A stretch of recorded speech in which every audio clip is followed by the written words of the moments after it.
Meus amados irmãos, graça e a paz do nosso Senhor e Salvador Jesus Cristo seja com todos. Que o Senhor Deus nos abençoe. Você que está em casa também, o Senhor te visite grandemente essa noite. Nós vamos abrir as Escrituras Sagradas no Evangelho de Mateus, no capítulo 26, a partir do verso 36 até o 46.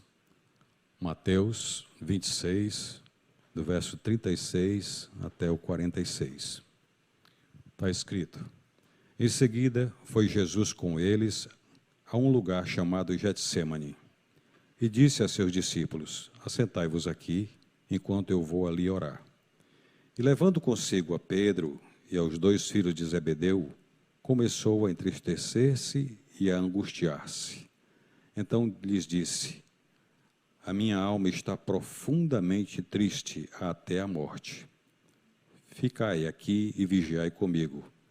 Adiantando-se um pouco, prostrou-se sobre o seu rosto, orando e dizendo: Meu Pai, se possível, passe de mim este cálice.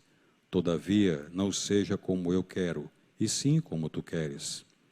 E voltando para os discípulos, achou-os dormindo, e disse a Pedro: Então, nenhuma hora pudeste vós vigiar comigo? Vigiai e orai, para que não entreis em tentação. O espírito, na verdade, está pronto, mas a carne é fraca.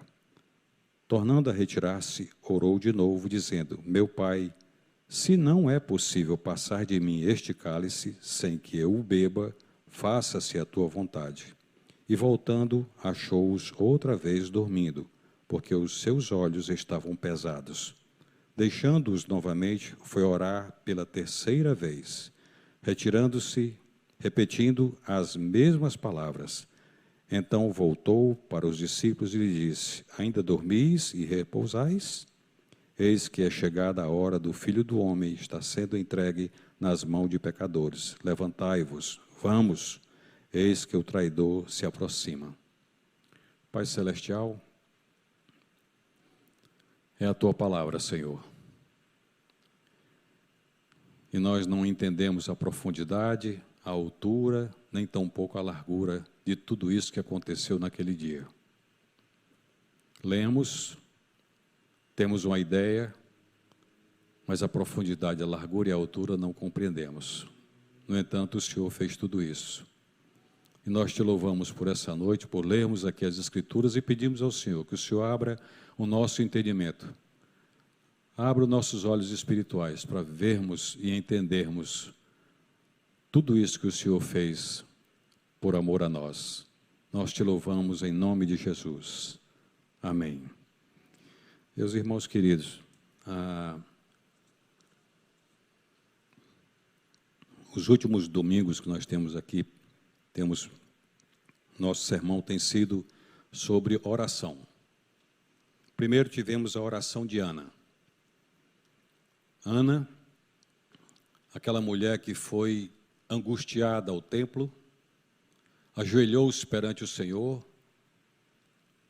Próximo estava o profeta Eli, mas ela, angustiada, sofria, clamava a Deus para que o Senhor lhe desse um filho, para que a vergonha dela fosse tirada do meio da família, do meio do povo, do meio da vizinhança onde ela morava. E uma mulher sem filhos naquele tempo sofria muito das outras que tinham filhos. E ela foi perante o Senhor, ajoelhou-se, orou, derramou seu coração, e o Senhor ouviu e deu a ela um filho que mais tarde veio ser um grande profeta, um grande juiz no meio do povo de Israel. Também pregamos aqui o sermão sobre Daniel, a oração de Daniel, grande profeta de Deus. Esse homem que, diante do Senhor, declarou o seu próprio pecado, pediu perdão pelo seu próprio pecado, pediu perdão pelo pecado da sua nação, Israel. O Senhor ouviu e falou para ele o tempo que estava terminando já daquele cativeiro que fora 70 anos. E o povo ia retornar para reconstruir não só Jerusalém, mas também o templo. E assim aconteceu. Depois, a oração de Ezequias, o rei Ezequias. O rei Ezequias recebeu de Senaqueribe uma afronta. E Senaqueribe mandou uma carta dizendo que não adiantava Ezequias confiar no Deus de Israel, porque os outros deuses da terra, todos eles, não foram suficientemente deuses para guardar os povos, pois o povo de Israel ia provar da sua ira também. E Ezequias foi até a casa do Senhor, leu a carta que Senaqueribe tinha mandado para ele, de afronta, e o Senhor tranquilizou o coração de Ezequias, respondendo que Ezequias ia ser vitorioso. Mas mais tarde, Ezequias, depois da vitória, o Senhor manda dizer para ele que ele se prepare porque ele vai morrer. E ele estava doente, de fato, e o Senhor usou Isaías para dizer para ele: prepare sua vida que você vai morrer. Gente, lendo essa parte aí de Ezequias, desse grande rei, que quebrou os altos, que quebrou, jogou embaixo os postes ídolos, que botou o nome do Senhor lá em cima, e de repente ele é avisado de que agora ele vai morrer. Prepare-se. Eu fico pensando em quantas pessoas sobre a terra não veem essa mesma informação e ele simplesmente ignora. Quantos não veem essa informação? Para quantos o Senhor não manda seus servos dizer assim: olha, você está caminhando para a morte, e a palavra aqui é de salvação para você, e ele simplesmente ignora. Certo que Ezequias, quando recebeu a informação, virou o rosto para a parede e foi orar, e relatou algumas coisas que ele tinha feito, e o Senhor, na hora que Isaías já estava saindo da cidade, passando pela praça, o Senhor disse: volta, e disse para ele que eu vou acrescentar 15 anos na vida de Ezequias. E assim o Senhor fez. E hoje nós nos deparamos com a oração de Jesus Cristo. Jesus orava continuamente. Mas essa oração aqui é uma oração completamente diferente das orações que Jesus fazia, de estar na presença de Deus, ouvindo a direção do que Deus queria para o dia seguinte. Jesus pregava o dia todinho, curava o dia todinho, fazia milagres o dia todo, mas à noite ele se recolhia para orar e falar com Deus. Mas nessa noite aqui, foi uma noite especial, que Jesus vai para um local de oração, sabendo do que ia acontecer logo a seguir. E diz aqui a palavra de Deus, que Jesus orou por 3 vezes as mesmas palavras diante de Deus. E a resposta de Deus foi ficar quieto, calado, não disse nada. Ele simplesmente dizia: é a tua vontade, que se faça a tua vontade na minha vida. Meus irmãos, eu estava falando com o presbítero Francis Neto. Quando eu preparava esse sermão, escrevendo, eu me angustiei tanto. Me angustiei tanto porque eu tentei me reportar para aquele momento lá, onde Jesus estava com os discípulos e, na realidade, ele estava só. Não tinha ninguém com ele. Ninguém com ele. Ele sozinho. E o texto sagrado diz aqui no verso 37, então veio Jesus com eles a um lugar chamado Getsemane e disse aos discípulos: assentai-vos aqui enquanto vou ali orar. Vinha uma multidão com Jesus nesse dia aqui. O jardim do Getsemane, ele ficava ao pé do Monte das Oliveiras, bem no pé do Monte das Oliveiras. Era um lugar conhecido de todos os discípulos de Jesus, porque ele costumava orar ali também. E esse nome, Getsemane, significa lugar da prensa. Estava o Jardim das Oliveiras logo aqui acima, as azeitonas eram recolhidas e ali tinha o lagar, onde eles prensavam todas aquelas azeitonas, para sair dali aquele azeite maravilhoso que servia para tantas coisas. Aquele local era o lugar da prensa, de fato. Aquele local, o Jardim de Getsemane, onde as oliveiras eram preparadas a serem utilizadas. E Jesus chega com uma multidão de discípulos, deixa alguns no local e diz: fiquem aqui e orem. E ele leva consigo o Pedro e os filhos de Zebedeu, diz a Sagrada Escritura, João e Pedro, para estar mais próximo a ele. E o Senhor manda que eles se assentem ali e dá uma recomendação para ele, para que eles vigiem com Jesus, E o Senhor se afasta um pouco mais e vai orar. Eu comecei a viver esse momento, comecei a entrar na história e tentar viver aquele momento ali. E confesso aqui aos irmãos, você que está em casa, que está nos assistindo, aí pelas redes sociais também agora, eu confesso que eu tive muita dificuldade para continuar escrevendo o que eu escrevi. Muita dificuldade. Em alguns momentos até chorei. Eu sou meio durão, sabe, para chorar. Sou meio duro para chorar. Mas aqui eu chorei. Em alguns momentos eu senti muita agonia também dentro de mim.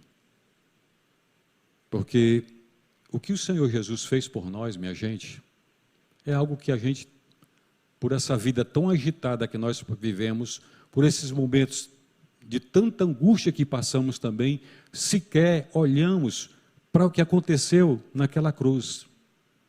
No dia que Jesus foi para ela. A gente não para meditar, nós vivemos numa velocidade tamanha, no frenesi tamanho de tantas coisas, que a gente não para poder meditar nas Escrituras Sagradas, para pensar um pouquinho, viver aqueles momentos ali, que valeu para a eternidade, que vale para a eternidade. Jesus estava ali, naquele jardim, de fato, numa pressa.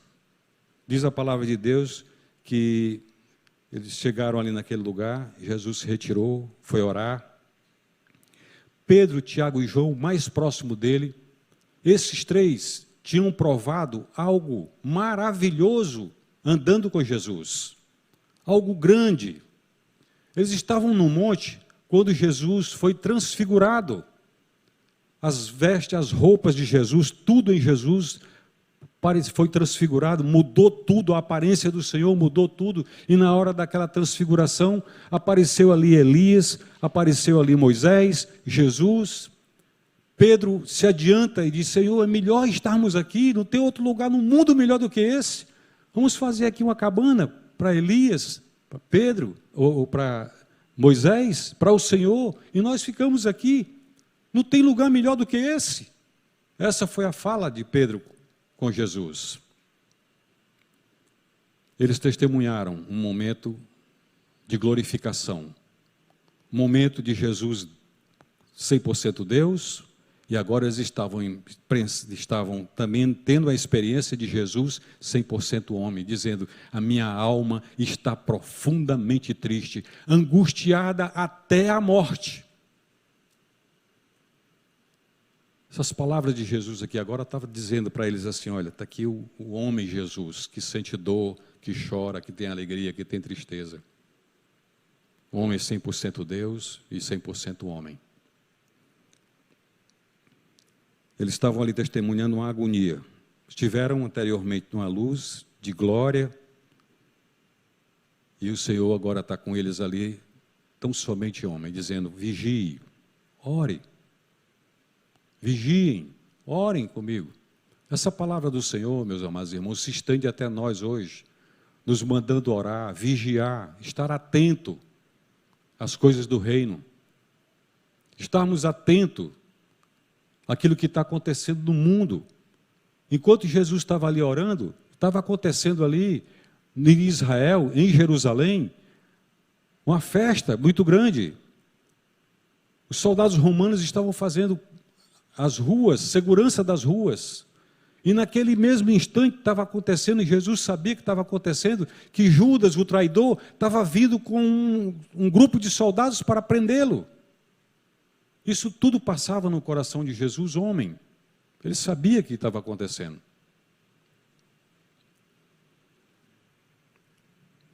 E o Senhor disse, no verso 38, disse: minha alma está muito triste, ou está cercada de muita tristeza até a morte.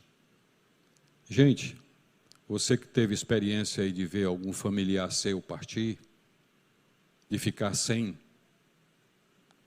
você talvez tenha provado um pouco do que é ter hoje e não ter amanhã. Você talvez tenha provado um pouco do que é sentir a falta de alguém que você tanto amava, que você tanto queria, e agora de repente não está mais com você. E você olha para trás e vê sinais de alguém que esteve com você e agora não está mais.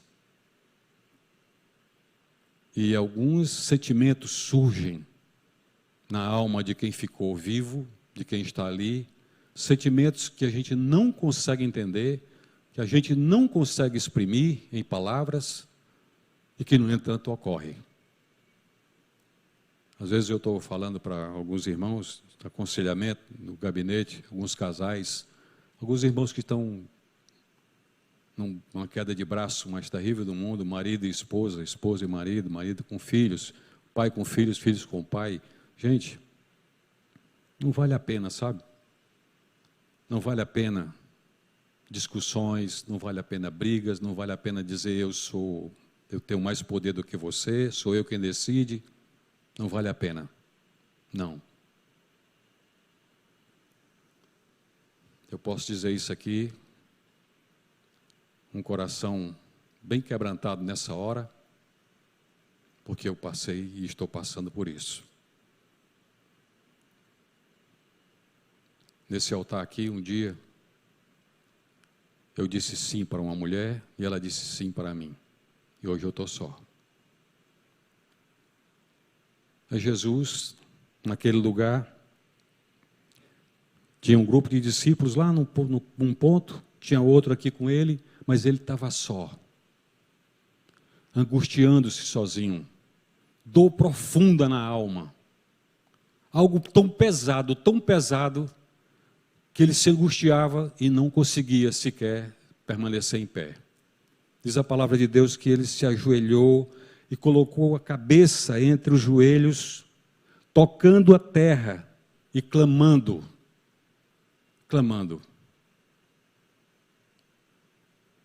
Porque ele estava sentindo o peso do pecado da humanidade todinha sobre ele. O pecado de toda a humanidade, o pecado daquele povo que viveu lá, que viveu anteriormente a ele, o pecado do povo que viveu posterior, o pecado nosso, da nossa geração que vivemos hoje, da geração que vai vir até o dia da vinda dele. Ele estava recebendo sobre si todo esse peso do pecado. Ele sabia que se não fizesse o que ele fez, a humanidade não seria salva, não seria redimida, não teria perdão dos seus pecados. Ele sabia disso. Ele veio com essa finalidade. Mas ali estava um homem. E quando nós somos cobrados, quando nós somos apertados de alguma forma, entramos no sofrimento profundo. Algumas noites não conseguimos dormir. Nem com todo mundo conseguimos desabafar. Porque nós ficamos sós. Jesus chegou com os discípulos, mas nenhuma hora vocês puderam. Nenhuma hora.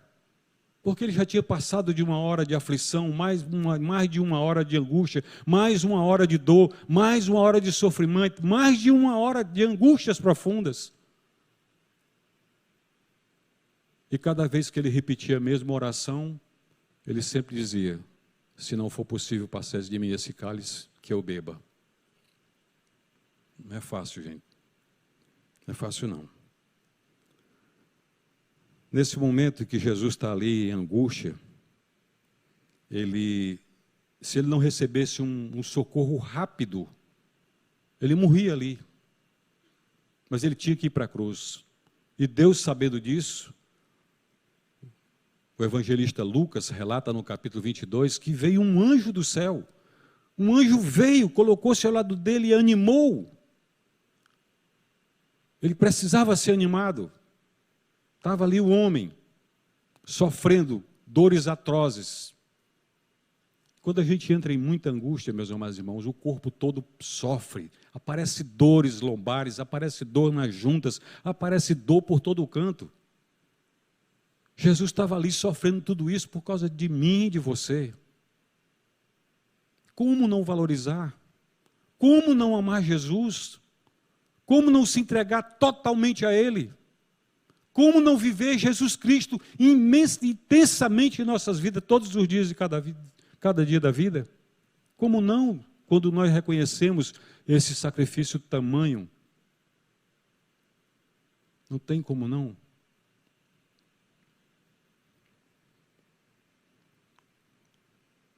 Agora, nesse exato instante que Jesus está ali no jardim do Getsemane, eu creio que ali começa o grande sacrifício expiatório. E ele começa a ser oferecido a partir daquele momento. A partir daquele momento ele começa a ser oferecido. Nesse jardim, Jesus entra plenamente no ofício sacerdotal. O que era que o sacerdote fazia, meus amados irmãos? Ele lá fora, ele recebia o sangue de um inocente, de um cordeiro sem mácula, sem defeito, e levava perante o altar do Senhor, e lá aspergia o sangue daquele inocente para libertar, para salvar, para curar, para perdoar o pecador devido. O sacerdote fazia isso. O que Jesus começa a fazer exatamente aqui agora é oferecer-se, Ele mesmo, o Cordeiro de Deus que tira o pecado do mundo, Ele mesmo está se oferecendo, dizendo assim, está aqui o meu sangue em favor deles. É isso que está acontecendo. Como a gente não poder enxergar tamanho amor de Deus para conosco? Como não poder enxergar? Como trocar algo tão grande, tão maravilhoso, pelo que é efêmero, pelo que é tão passageiro sobre a terra, por alguns momentos?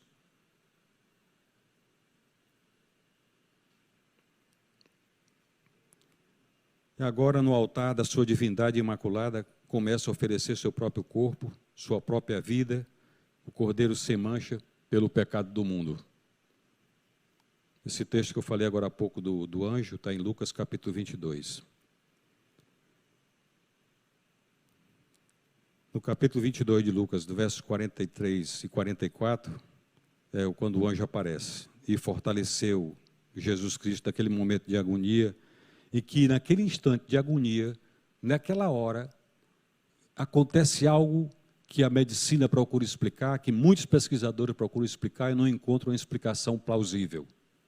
É que Jesus nessa hora começa a suar sangue, começa a sair sangue, as suas artérias, suas veias, seus capilares, desse instante começa a eles todos relaxarem e sair sangue, e os poros do seu corpo se abrem, para cair gotas de sangue no chão, gotas de sangue caindo no chão.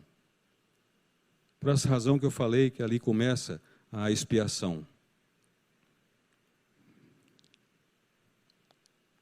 O Senhor disse que sem derramamento de sangue não haveria remissão de pecados. Está escrito em Hebreus, no capítulo 9, verso 22. Sem o sangue não há remissão de pecados. Jesus estava derramando seu próprio sangue ali para redimir o homem, redimir a humanidade do pecado, para perdão dos pecados. Algo profundo, meus amados irmãos. Aqui não tem religião, não tem uma placa de igreja, aqui não tem uma placa de uma denominação, aqui tem um homem totalmente homem e um Deus totalmente Deus sendo sacrificado em favor de nós. Mas depois do sermão, alguns de nós, já na rua, nos esquecemos do que ouvimos. Alguns de nós, no dia a dia de amanhã, já esquecemos do que foi feito e do que aconteceu naquele jardim e naquela oração que o Senhor simplesmente se calou. Ana recebeu o filho, o Senhor usou o profeta e disse assim, diga para ela que a partir daqui agora ela vai ter o filho. Daniel, um anjo chegou e disse, Daniel, foi ouvida a tua oração desde o primeiro dia que você aplicou o seu coração à oração. Ezequias, o Senhor usou o profeta Isaías e mandou dizer, vou acrescentar 15 anos na tua vida. Mas aqui Jesus estava sozinho e ele sozinho sem receber nenhuma resposta. Veio apenas um anjo para consolar e dizer, prossiga, vá em frente. É você que tem que fazer isso. É fácil não, meus amados. Não é fácil. E Jesus fez. Quão requintada deve ter sido essa angústia quando forçou o próprio sangue através das camadas das veias. Eu fiquei pensando nisso e, meu Deus, que coisa. Fui pesquisar a respeito de alguns pesquisadores, alguns estudiosos, cientistas, a respeito dos assuntos, mas nada se compara àquilo que a gente olha para dentro das Escrituras e vai ver o quanto essa coisa foi angustiosa. Ora, se alguém de nós, qualquer um de nós, passando por um período de ansiedade que seja, já conseguimos levar para dentro de alguns órgãos nossos doenças e enfermidades. Quanta gente não sofre de úlceras por causa de ansiedade? Quanta gente não tem batimentos extras no coração por causa de ansiedade? Quantos não cai o cabelo por causa de ansiedade? Não é o meu caso. Quantos não adoecem dos ossos por causa de ansiedade? Agora, suar sangue. Sudorese sai, agora vem sangue. Gotas e mais gotas pingando, e Jesus ajoelhado com o rosto no chão, se possível, afasta de mim esse cálice. E não era possível. Ninguém podia tomar o seu lugar. O Senhor disse: a minha alma está profundamente triste até a morte. Uma coisa absurda. Na minha opinião, meus amados irmãos, a parte principal do preço do resgate foi paga ali naquele lugar, no Getsemane. Na minha opinião. Pode imaginar uma pessoa em perfeita saúde, como era Jesus, nunca tendo tido qualquer doença ou predisponibilidade para induzir uma debilidade no sistema orgânico todo dele.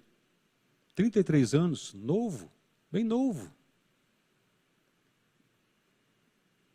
Pleno vigor da vida, de repente por pressão, sem medo da morte, porque ele não estava com medo da morte, pois ele sabia que ao terceiro dia ele ressuscitaria. Ele não tinha medo da morte. O Senhor sabia que não era por causa da morte. Aquelas grandes gotas de sangue continuaram durante a luta dele com Deus. Ele lutava, ele falava: isso é pesado demais, Senhor.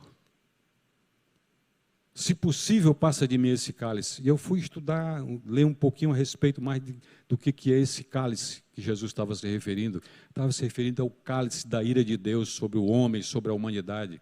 O Senhor disse: no dia que vocês comerem do fruto dessa árvore, certamente vocês morrerão. Mais tarde o Senhor diz: a alma que pecar, essa morrerá. Todos nós estávamos destinados para a morte e não para a vida, por causa do pecado. Todos. A perspectiva da morte não poderia fazê-lo sofrer tanto assim, porque ele sabia que ia morrer, mas ele estava carregando o peso da eternidade sobre ele.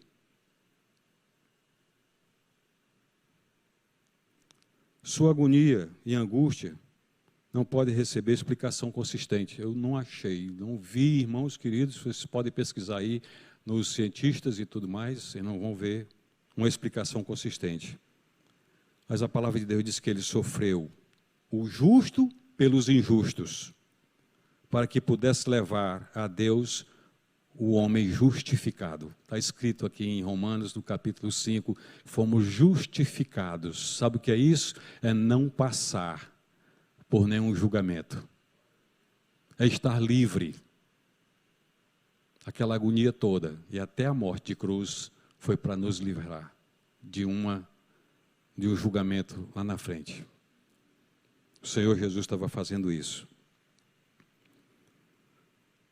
Um justo pelos injustos, para que pudéssemos nos levar a Deus. Oh, gloriosa verdade, meus amados irmãos. Oh, gloriosa verdade. Oh, sofrimento infinitamente meritório de Jesus. Oh, amor tremendo de Deus para conosco. Que a gente não consegue mensurar esse amor. A gente não consegue compreender esse amor. É algo muito grande. Por causa de pecadores. Por causa de nós. Diz a palavra de Deus aqui que Jesus, no verso 39, que ele caiu de bruços. E essa é uma postura comum do suplicante quando ora em favor de alguém ou ora em favor dele mesmo diante de alguém maior do que ele. Era um momento de humilhação? Sim. Uma humilhação profunda. Jesus estava passando ali. cabeça foi colocada entre os joelhos, a testa tocava o chão, e esta não era apenas uma postura humilhante, mas também muito dolorosa. E essa postura foi feita por 3 vezes. O cálice. A palavra cálice é frequentemente usada nas Sagradas Escrituras para indicar tristeza, angústia, terror e morte. Na língua grega, a palavra cálice, ela tem a palavra lá é poterion. Eu não gosto muito de estar falando em grego para não dizer que... Bom, mas segundo o dicionário, eu tive que ir atrás, tem 2 significados. Primeiro, essa palavra poterion, ela significa copo ou cálice, que nós conhecemos. Segundo, numa metáfora, porção ou experiência de alguém, seja prazerosa ou adversa. Dentro da designação divina, eu estive olhando, seja ela favorável ou desfavorável, comparável a um cálice de Deus, que Deus apresenta para alguém beber, tanto de prosperidade como de adversidade. E aqui, meus amados irmãos, eu pesquisando mais um pouco, estudando um pouco mais, aqui aparece uma alusão a um método muito antigo de punir criminosos. Um copo de veneno era colocado nas mãos e eles foram obrigados a beber. E dentro dessa história eu fui atrás de um homem muito conhecido, um filósofo que viveu 390 anos antes de Jesus, chamado Sócrates. Esse homem era um filósofo grego, ateniense, foi morto, sendo obrigado pelos magistrados de Atenas a beber um copo de suco de cicuta. Fui ver o que era cicuta. É uma planta originária do norte, do hemisfério norte, e ela se encontra muito no norte dos Estados Unidos. E essa cicuta é extremamente mortífera.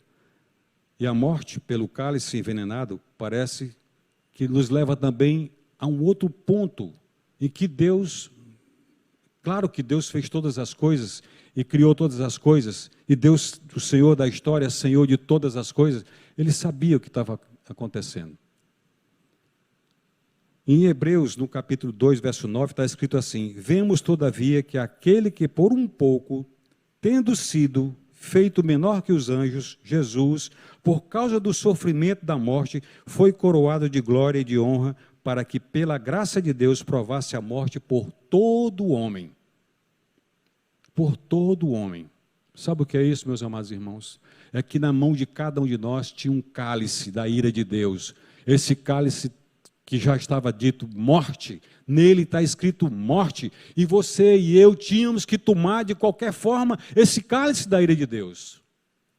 Jesus aparece na história, pela graça de Deus, por amor, e chega e diz assim: esse cálice é meu, me dá aqui, tira da sua mão, tira da minha, o cálice da morte, e Ele mesmo toma em nosso lugar. Que sofrimento aquele lá, que Jesus estava passando. Que angústia, que dor terrível, que peso absurdo sobre seus ombros. Quando nós conseguimos compreender tudo isso, meus amados irmãos, e ver o valor da nossa salvação, ver o valor da nossa libertação, ver o valor desse amor tão maravilhoso sobre nós, que veio até nós, nos perdoando, nos purificando, nos fazendo novas criaturas, a gente larga o mundo, porque o mundo não, os valores do mundo não se comparam aos valores do reino. Não se compara aos valores do reino de Deus.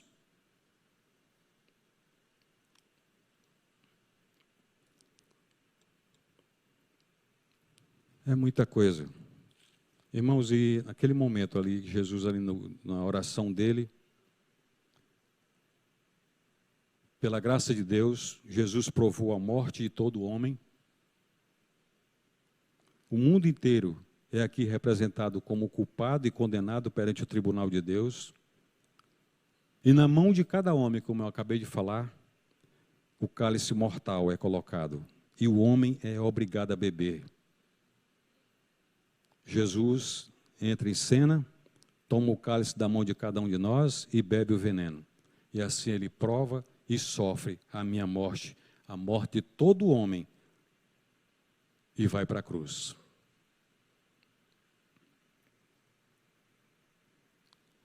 Jesus volta da oração dele, da angústia que ele estava passando, de suar sangue. Os discípulos sequer olham para as roupas de Jesus, ou para os seus braços, para as suas mãos, e vê que ali estava sangrando ainda. Sequer olham. Jesus olha para eles e diz: vocês estão dormindo ainda? Estão repousando ainda? Vocês sequer puderam vigiar comigo?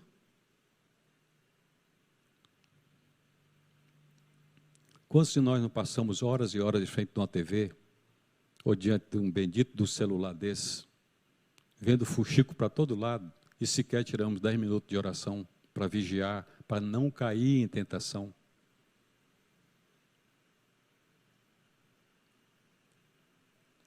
Os discípulos dormiam, sequer observavam o que Jesus estava passando. Jesus sabia que logo mais estava entrando uma turba, vindo lá de onde? Dos líderes religiosos, do templo, onde ele outrora tinha passado tantas vezes e pregado e anunciado, feito sinais e prodígios ali no meio daquele povo. Mas agora ele estava sendo traído por um dos discípulos. Ele sabia que logo mais ia chegar uma turma. Ele chegou com os discípulos, mas nem uma hora. Gente, ele estava só. E quando nós, homens que somos, estamos aqui no vigor das nossas vidas, com saúde, em perfeita paz, mas quando chega a hora de passar a linha da vida aqui para a linha da eternidade, nós passamos sozinho. Não tem ninguém conosco, ninguém vai conosco, e o mundo não tem esperança, o mundo não tem salvação. Você vai só, ou passa para dentro do inferno, ou passa para dentro da glória celestial. É só. Eu já presenciei algumas pessoas morrendo, e uma pessoa que eu amava demais, que era minha esposa, que ainda amo. Ela estava só, eu não podia fazer absolutamente nada. Bem ali, juntinho, bem pertinho, eu não podia fazer nada, nada. A pessoa vai só. Jesus estava bebendo aquele cálice sozinho. Não podia ser transferido para ninguém, porque ninguém seria capaz de receber o que ele recebeu, de fazer o que ele fez. Ninguém podia fazer. Diz a história que na linha de condenados à morte, o cálice de veneno que tiver na mão do homem na frente, ele suplica ao rei, suplica aos magistrados, diz: passa de mim esse cálice aí, usando as palavras de Jesus. E o magistrado, cabe a ele naquela hora, o juiz, a dizer: passa para o seguinte e você está livre. Ou não, beba. E ele tem que beber, tem que sorver até a última gota. Jesus estava sozinho, o discípulo bem pertinho, mas não podiam fazer absolutamente nada, era só ele.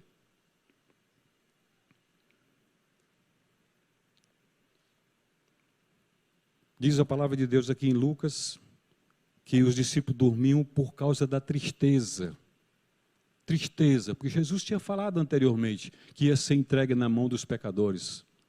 Jesus tinha falado anteriormente que ele seria morto em Jerusalém. Os discípulos ouviram aquilo, mas não conseguiram compreender, ajustar as suas ideias. Pedro chega e diz assim: Jesus, se o Senhor for para a morte, eu vou também. E o Senhor olha para eles: Pedro, ainda essa noite, antes que o galo cante, você vai me negar 3 vezes. E foi o que aconteceu. Jesus estava só, ninguém com ele. Nós precisamos ter a segurança, meus amados irmãos. Você que está em casa, você que está na internet, você precisa ter a segurança do novo nascimento. Você precisa ter a segurança da vida eterna que só Jesus pode lhe dar. Ninguém mais. Você precisa ter segurança que na hora dessa passagem você vai passar sozinho. E conforme está escrito, Se você nasceu de novo, você é alguém nascido em Cristo Jesus, você passa, se encontra imediatamente com Jesus, porque você já se encontra com Ele nos lugares celestiais. É o que está escrito. Passamos da morte para a vida, já não morremos mais. Mas o homem sem Cristo morre de fato. O Senhor deixou isso escrito em Lucas, no capítulo 16, a partir do verso 19, onde está lá um homem riquíssimo que confiava nas suas riquezas e um outro pobre que não tinha nem o que comer. Um é achado no seio de Abraão, o outro no inferno, já em tormentos.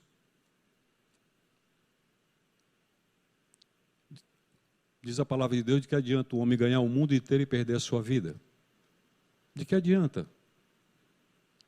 Os nossos valores não são valores terrenos, nossos valores são valores eternos. Um carro não tem mais valor do que uma vida.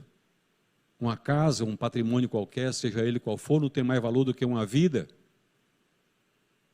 Uma vida humana tem um valor muito grande. Por isso nós não podemos parar de falar de Jesus Cristo, falar do sacrifício de Jesus, parar de falar do amor de Deus para com o homem. Por causa desse resgate, que foi um preço muito alto. Foi um preço altíssimo.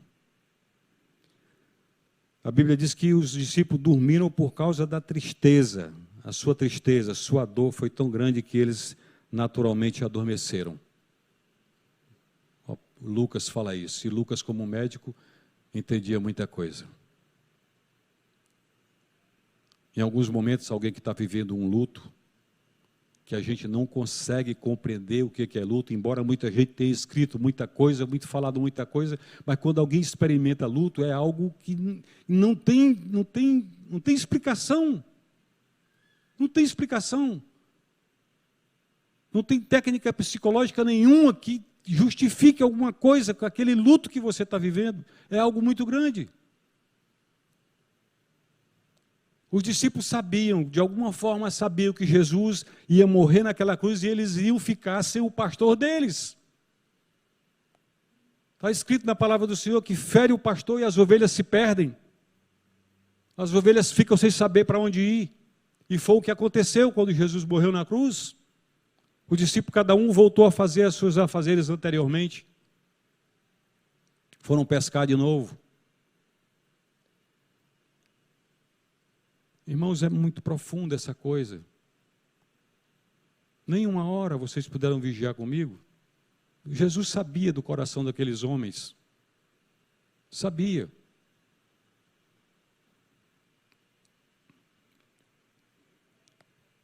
Jesus, mais uma vez orando, disse: passa de mim esse cálice. E a taça não podia ser transferida para ninguém. Ninguém podia receber aquele cálice. Somente ele. Eu vi numa outra versão ele dizendo assim: ó meu Pai, se este cálice não pode passar de mim, se não for possível redimir o homem caído, a menos que eu beba este cálice, a menos que eu morra por eles, seja feita a tua vontade. Estou contente em sofrer o que for necessário para realizar o grande desígnio. Jesus toma para si. Irmãos, e não na hora que ele estava naquela cruz, ali uma coisa, a gente vê fazendo o musical Paixão pela Vida, a gente tem aquela cena da crucificação, fica apreensivo de ver aquele homem sendo colocado numa cruz, com aqueles cravos grandiosos, passando por sobre suas mãos, seus pés. Uma lança de um soldado romano chega agora, fere o coração, daquele coração sai água e sangue. Tem explicações também técnicas, clínicas para aquele momento ali. Jesus já tinha derramado tanto sangue. Os açoites que ele tinha sofrido em plena praça. Em plena praça. Alguns retratos que fizeram de Jesus botaram um paninho nele aqui, cobrindo as partes íntimas dele. Mas não tinha nada daquilo quando alguém era açoitado na praça pública. Era sem roupa. Isaías viu tudo isso e disse que pelas suas pisaduras nós fomos sarados. Era um homem do braço forte, com um chicote de 6 pontas, em cada chicote, cada ponta dessa, osso, pedra, ferro, e quando batia nas costas de qualquer homem, perfurava, chegando até o pulmão. Jesus pegou 40 açoites, em plena praça, moído por causa das nossas transgressões. Ele sabia, lá no Getsemane, ele sabia que ele ia passar tudo isso. Ele sabia que estava morrendo por aquele homem que estava açoitando ele. Ele sabia que ele ia morrer na cruz por aquele homem que estava colocando os cravos nas suas mãos. Ele sabia que estava dando a sua vida em favor deles, porque não compreendia o que estavam fazendo. Que oração que Jesus fez. Se possível, passa de mim esse cálice, mas se não é possível que eu beba. E ele bebeu, sozinho, sem ninguém por perto.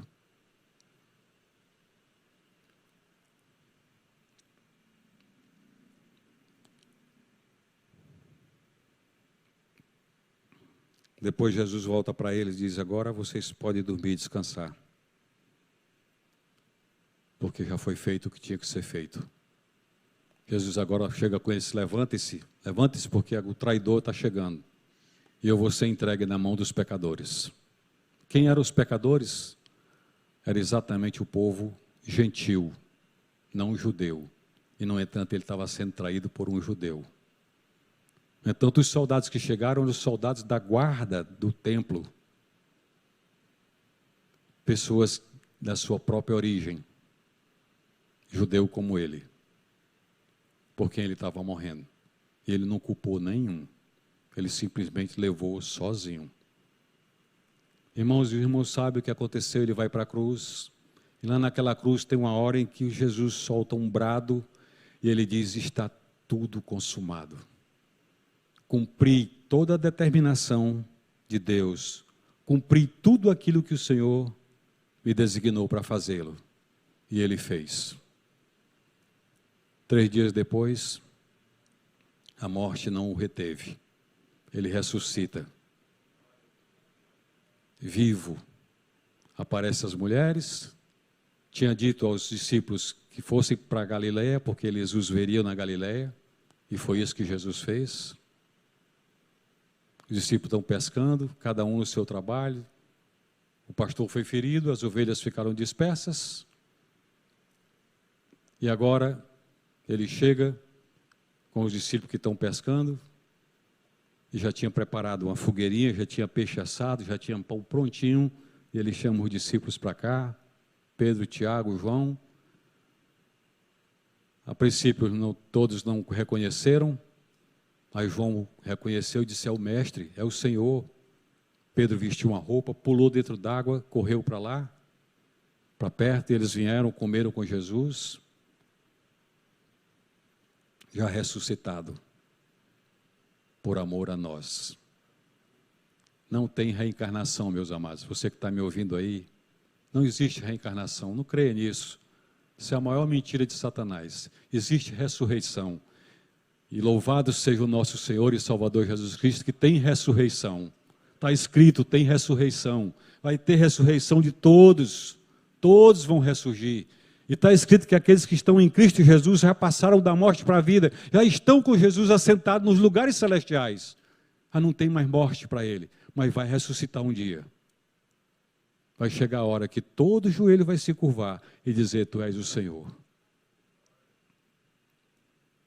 Nós não escolhemos a salvação. Nós não aceitamos Jesus como Salvador. Foi Ele quem escolheu a salvação para nós e nos deu de graça sem que nós merecêssemos. Foi Ele que foi o sacrifício na cruz sem que nós merecêssemos. Nos deu, tomou o cálice da mão do Senhor e bebeu o cálice da morte, da ira de Deus em nosso lugar. Foi Ele que tirou da sua mão, da minha mão, a morte para nos dar a vida. A Ele toda a honra, toda a glória e todo o louvor. Jesus Cristo, nosso Senhor e nosso Salvador. Quando a gente olha para tudo isso, e a gente sabe que nós temos a garantia da vida eterna, a garantia do perdão dos pecados. A gente ama Jesus Cristo de todo o coração, de todo o entendimento, com todas as nossas forças.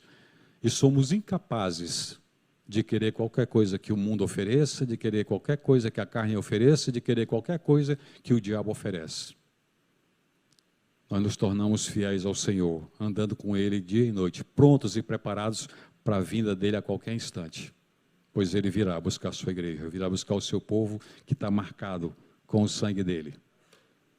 Sabe aquele louvor que diz assim, eu tenho a marca de Cristo em mim. Lindo esse louvor, não? Prossigo vencendo como Ele venceu. Lindo esse louvor. A marca de Cristo, o selo, o Espírito Santo em nós assim. Está assegurado a nossa vida eterna, a nossa salvação. Passamos da morte para a vida e quando nós estivermos saindo daqui para entrar na eternidade, nós já estamos em Cristo Jesus.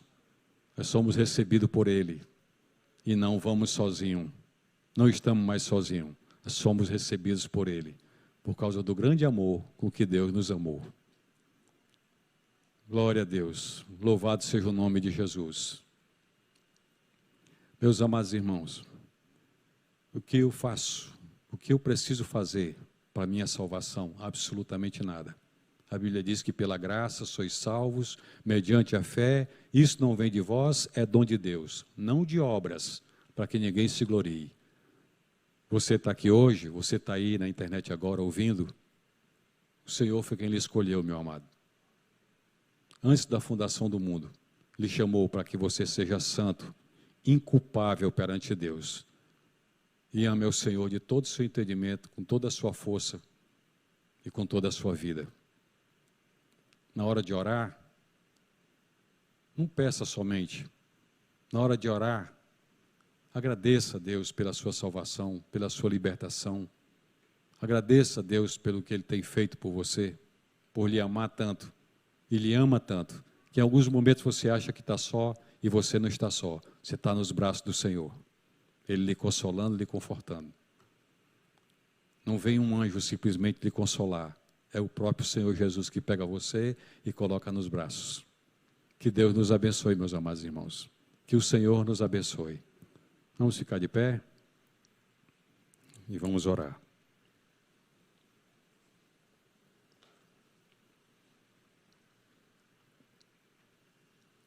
Feche seus olhos um pouquinho. Você que está aqui, você que está em casa também.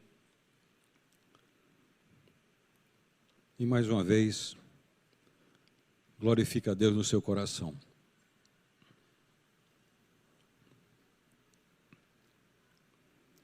Ó Pai Celestial, ó Senhor,